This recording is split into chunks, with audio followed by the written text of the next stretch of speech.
Pemirsa, kita sampai di episode segmen terakhir. Sekarang Pak Magarito. Baik, Bang Karni.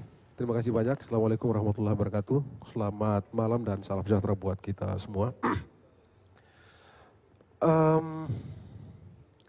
Sebelum saya bicara soal kisruh ini, saya ingin mengatakan begini. Sejarah campur tangan di kehidupan partai politik bukan soal baru. Kita tahu tahun 60 Masumi dengan Kepres nomor 200 yang didasarkan pada Penpres nomor 7 tahun 59 dan Perpres nomor 13 tahun 59 itu dimintakan untuk dibubarkan oleh Bung Karno. Permintaan ini disebabkan oleh, menurut Bung Karno, tokoh-tokoh terkemuka Masumi, Pak Nasir misalnya, Pak Safrudin Prawira Negara, kita tahu dianggap terlibat pada PRRI dan Republik Persatuan atau PRRI atau Republik Persatuan Indonesia yang dideklarasikan di Republik Revolusioner. Ya, PRRI itu. Baru atau RPI, Republik Persatuan Indonesia yang dideklarasikan di Bukit Tinggi. Sebelum Bung Karno sampai ke keputusan itu, yang dilakukan oleh Bung Karno adalah menanyakan kepada Ketua Mahkamah Agung pada waktu itu, Wiriono Projodikoro. Bang Karno pasti tahu.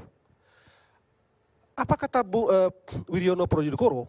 Kata Wiriono Projodikoro, betul partai tidak terlibat dalam kisruh itu, tetapi tokoh-tokohnya, karena tokoh-tokohnya terlibat maka dianggap partai terlibat. Dan itu sebabnya diputuskan. Poin saya adalah Ketua Mahkamah Agung memfatwakan seperti itu. Dan itu sebabnya Masumi plus PSI dibubarkan pada waktu itu. Kita tahu semua itu. Tahun 70, Permusi tadi yang disebutkan, waktu Kongres di Malang berhasil menetapkan Muhammad Rum sebagai ketua. Tetapi Jakarta dalam hal ini Orde Baru pada waktu itu juga menolak. Dan akhirnya Rum tidak bisa jadi. Mengapa bukan Rum? Atau mengapa Rum ditolak? Oleh karena Rum dianggap sebagai eksponen terhebat. Salah satu diantaranya dari Masumi. Di ujung perjalanan kita tahu, Orde Baru kita tahu, PDIP mengalami dan semua kita tahu. Jadi saya ingin katakan bahwa, dan itu sebabnya dua orde ini kita tahu semua macam apa karakter yang diberikan kepada dua orde itu. Dan itu yang kita tidak mau.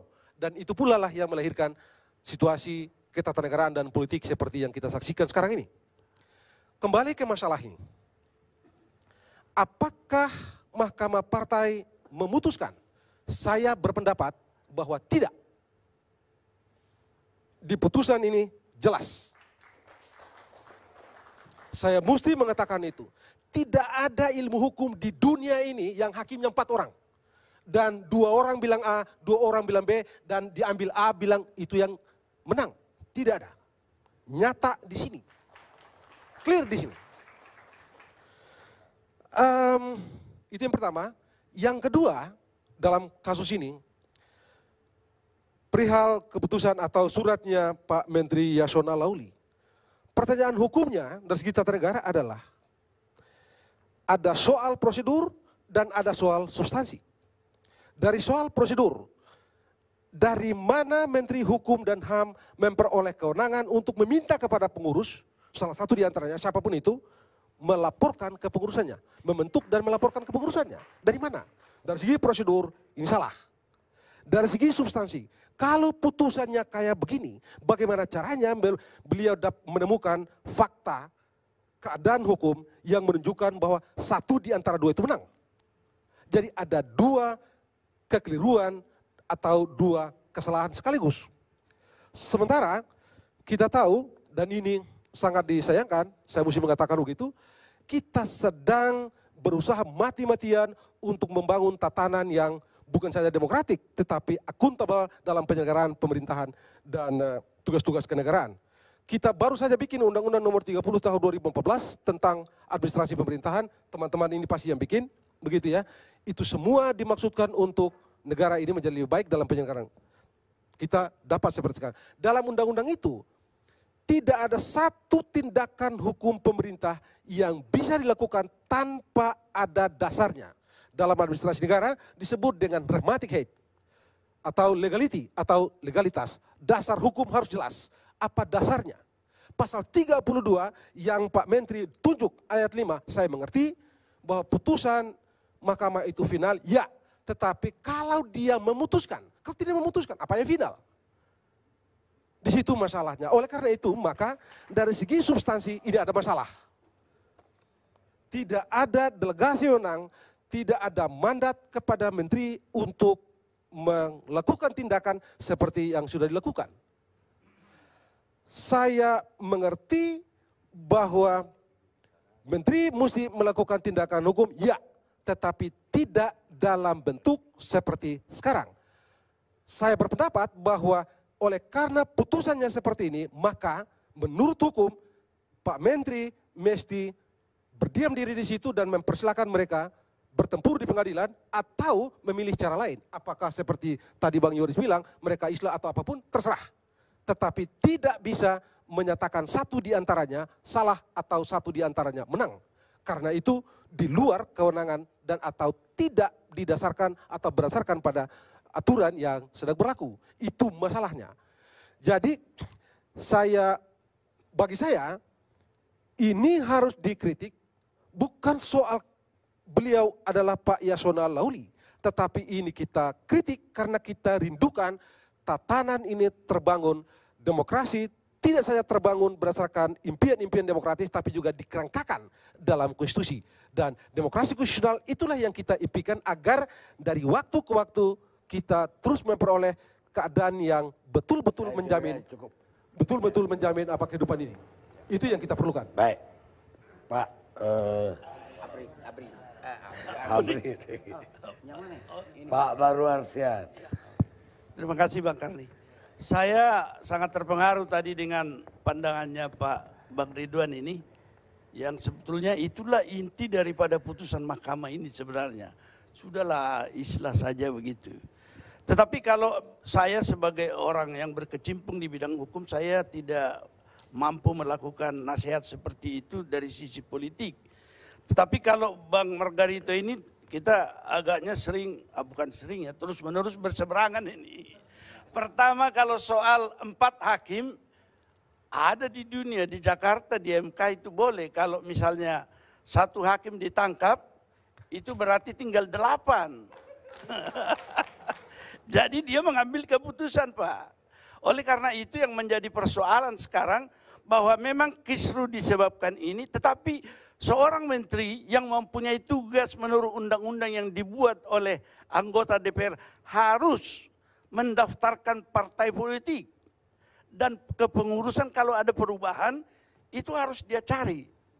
Kalau hal seperti ini terjadi. Oleh karena itu yang menjadi soal sekarang, seorang hakim ketika menerima sengketa harus memutus. Ada 3 alternatif.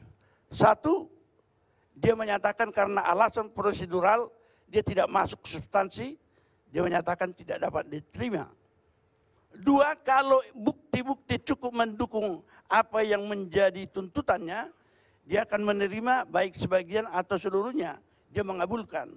Tetapi yang ketiga, kalau tidak terbukti, dia harus menyatakan menolak. Nah, ini yang menjadi masalah di dalam hal yang disebutkan di dalam putusan ini. Kalau misalnya dari salah satu pihak mengatakan bahwa versi Pak Muladi dan Natabaya menolak sebenarnya gugatan, tetapi saya akan mengatakan dia tidak menuliskan seperti itu. Ini yang selalu kita katakan sebenarnya hakim, juga di perguruan tinggi saya kira itu. Think what you write, write what you think. Tapi ini kalau sesudah kemudian ada press release, agaknya jadi berbeda. Oleh karena itu hakim yang memberikan putusan seperti ini, ketika dipergunakan untuk didaftarkan, maka seorang pejabat birokrasi atau menteri harus mencari apa yang menjadi putusan, dia harus mencari. Tetapi satu putusan harus ada apa yang disebutkan amar, diktumnya di mana. Dan kemudian meskipun agak berbeda ini, diktumnya ada Pak, tegas. Dia kabulkan. Tetapi dia beritahu islalah sesuai dengan pertimbangan yang ada. Oleh karena itu saya melihat seandainya pun ada keraguan-keraguan tentang hal ini. Sebentar Pak Karni, Prof. Saya ingin menyampaikan kalau Prof mengatakan itu ada diktum. Diktum itu untuk paraf yang A atau yang B. Supaya jelas.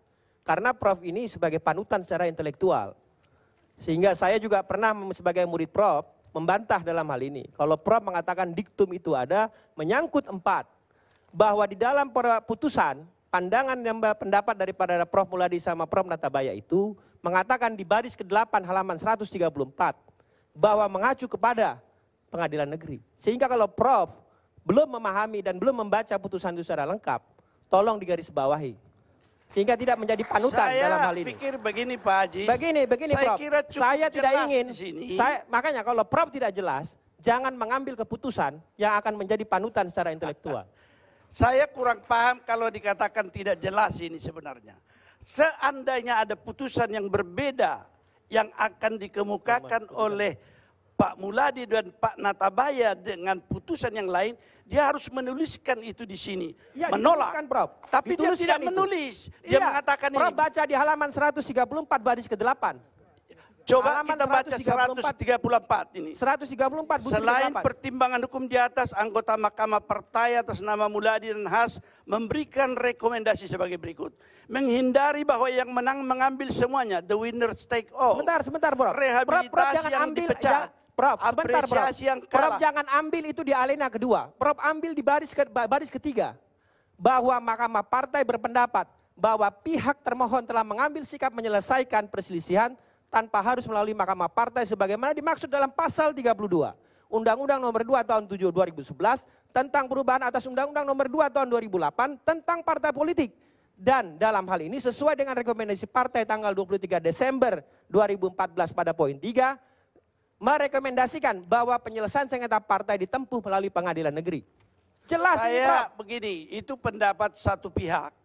Iya, Tetapi betul. kalau kita melihat apa yang, kalau itu yang difikirkan dan dituliskan, tidak cukup apa yang difikirkannya untuk dituliskan. Pertanyaan saya Prof. Prof tadi menyampaikan diktum. Diktum itu atas 4 pandangan majelis hakim atau 2 majelis hakim. Yang saya baca di sini, 2 majelis hakim berbeda. 2 majelis hakim berbeda.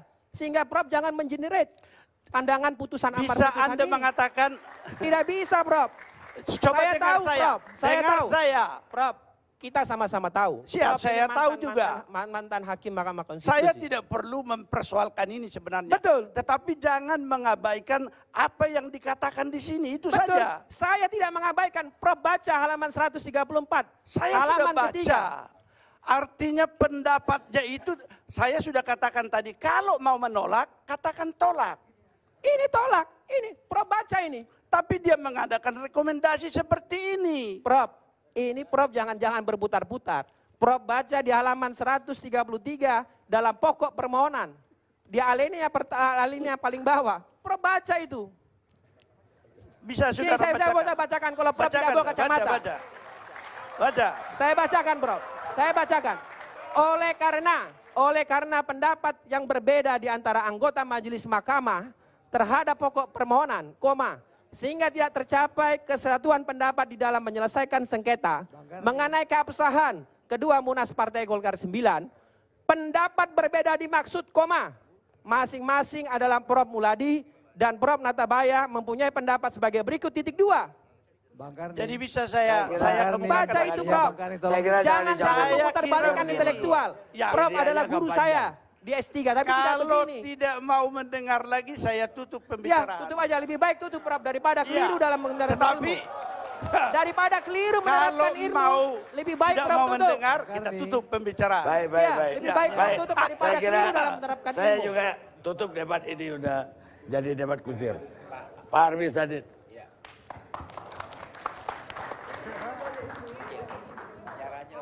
Baik, ya sebenarnya Jangan komentar.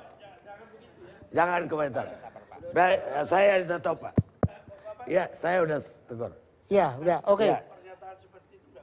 Jadi begini,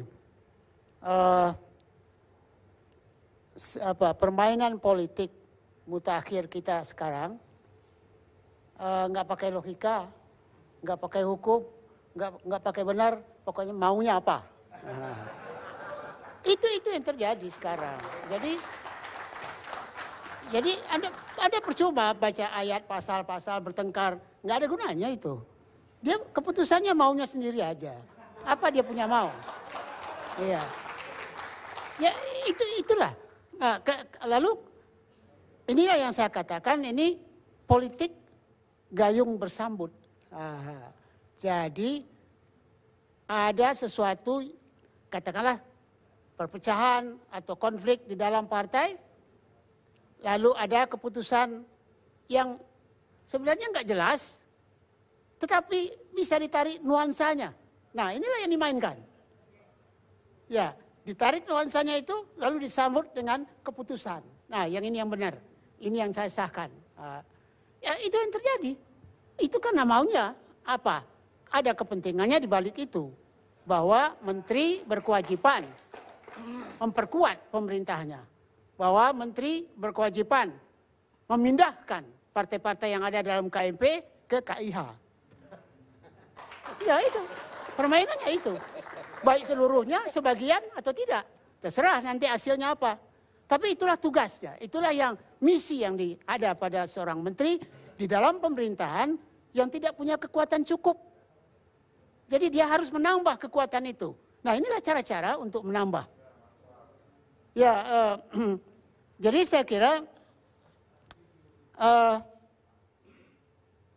kita kalau mau berpikir secara jernih-jernih, ya nggak ada tempatnya sekarang ini. Ini adalah produk dari Anda semua. Inilah hasilnya. Suatu kekacauan politik dan hukum. Hukum dikacau, politik dikacau. Ini puncaknya ini. Dan ini adalah produk Anda semua. Nah, saya nggak ikut-ikut. Kenapa? Karena ini nggak pernah saya kasih kuliah seperti itu. Tapi Anda hasilkan ini. Ya, itu. Jadi ini senjata makan tuan. Nah, karena sudah begitu kacaunya, tak ada. Ini yang memerlukan solusi yang mendasar, nggak bisa tambal sulam. Mendasar di bidang hukum, mendasar di bidang politik. Nah, di bidang hukum, saya kira ini ada kekacauan substansi hukum, nggak nyambung satu sama lain, bertentangan, tetapi dipakai, dipaksakan, manipulasi untuk memaksakannya. Aparat hukum nggak beres, berantem satu sama lain. Polisi berantem KPK, bukannya kerjasama. Mana mau beres hukum kalau aparat-aparatnya pada berantem. Sistem hukumnya juga tidak koheren satu sama lain. Nah itu di bidang hukum yang saya tahu. Nah di bidang politik, pertama partai. Ini sekaranglah partai terburuk dalam sejarah Indonesia.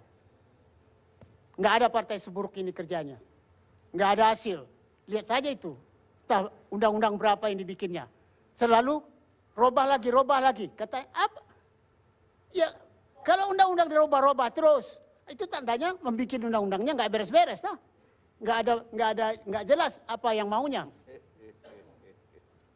Nah, jadi undang-undang dirobah, tapi ada waktunya yang cukup panjang berlakunya undang-undang itu. Nah, ini jadi sistem lalu sistem partainya. Ini tadi Anda mengerjakan. Sederhanakan saja. Kenapa sederhanakan? Karena itu jelas siapa lawan, siapa kawan. Sekarang mana? Di sini aja nggak jelas lawan kawan ini.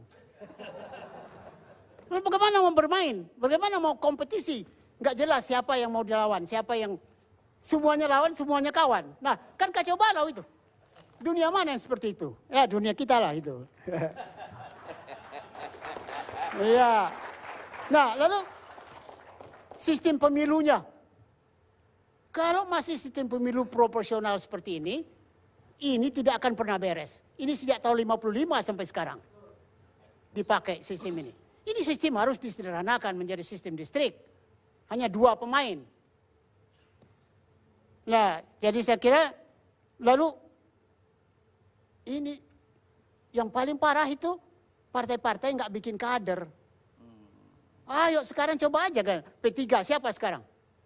Ada banyak, tapi semakin lama semakin buruk. Golkar juga begitu, semua partai begitu. Bukannya semakin baik orang yang bisa dimajukan. Kenapa? Karena partai tidak mau berkompetisi di dalamnya. Itu tadi, lawan dan kawan nggak jelas. Kalau mau berkompetisi 2 permainan, siapa menang, siapa kalah, yang terbaik, yang terburuk. Ya itulah, jadi sistem liberal itu harus dipakai kalau kita mau hidup berdemokrasi. Sekarang kurang liberal. Liberal dalam pengertian persaingan. Bukan liberal kebebasan kacau balau seperti sekarang. Ya, jadi saya kira kalau kita tidak memperbaiki hukum secara mendasar, tidak memperbaiki politik secara mendasar, ya ini negara ini saya kira akan menjadi negara gagal. Terima kasih.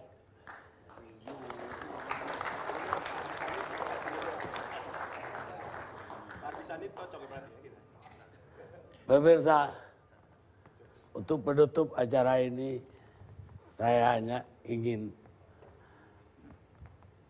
mengutip cerita Nabi atau Raja Sulaiman.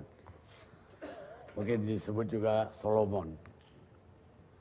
Raja yang bijaksana ini satu hari datang ke tukang emas dan minta dibikinkan cincin. Dan kepada si tukang emas dia mengatakan, berpesan, dalam cincin itu tolong kamu tuliskan pengalaman hidupmu sepanjang hidupmu, dan si tukang emas memang sudah tua renta. Pengalaman hidupmu agar saya bisa belajar dari pengalaman hidup itu. Berbulan-bulan tukang emas tua renta ini membuat cincin tersebut. Dan yang lebih sulit lagi, menuliskan pengalaman hidupnya di dalam cincin tersebut. Yang tentu saja kecil sekali. Tapi setelah berdoa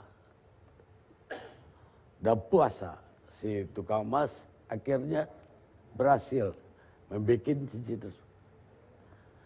Dan ketika itu dikasihkan kepada Nabi Sulaiman, Nabi Sulaiman tersenyum. Isinya, dan ini pun akan berlalu. Kata-kata di cincin tersebut, dan ini pun akan berlalu. Awalnya Nabi Sulaiman tidak paham apa maksud cincin tersebut. Tapi ketika dia mengalami masalah, ketika dia mengalami musibah, dia melihat ke cincin tersebut. Dan dia lega. Isinya, ini pun akan berlalu. Begitu juga ketika dia lagi berhasil dan senang-senang. Dia jadi rendah hati. Karena itu pun akan berlalu. Dan kalau ini kita pegang, ini akan menjadi keseimbangan dalam jiwa kita. Kita tidak akan terlalu sombong ketika kita berhasil. Dan kita juga akan lega atau kita ikhlas ketika ada masalah. Dan saya berharap untuk pemirsa semua untuk bisa memahami bahwa semuanya ini akan berlalu. Dan memang hidup ini fana. Indonesia Lawyers Club malam ini pun akan berlalu. Kita ketemu ALC yang akan datang.